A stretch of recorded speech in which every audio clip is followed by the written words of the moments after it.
মূল্যবান বক্তব্য রাখার জন্য অনুরোধ করব। প্রথমে সকলকে জানাই অভিনন্দন, শুভেচ্ছা, ভালোবাসা, বয়স্কদের প্রণাম জানিয়ে উত্তরদমদম পৌরসভা 12 নম্বর ওয়ার্ড, এই 12 নম্বর ওয়ার্ডের পৌরপিতা দীর্ঘদিনে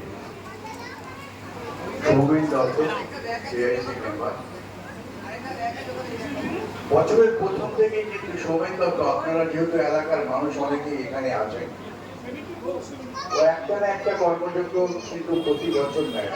আমি যেখানে দাঁড়িয়ে বলছি তাই কিছুটা আগে জানতার একটা মাঠ আছে, রাস্তায় যেতে গেলে জানতাম, কারণ শারীরিক অসুস্থতা হলে আপনি মানসিক দিক থেকে ভালো থাকবেন, আর্থিক ক্ষতি ছাড়া ভালো হবে না। তাহলে সেই জায়গাটা কিন্তু চিন্তা করা উচিত যে আমরা কি করে ভালো থাকবো।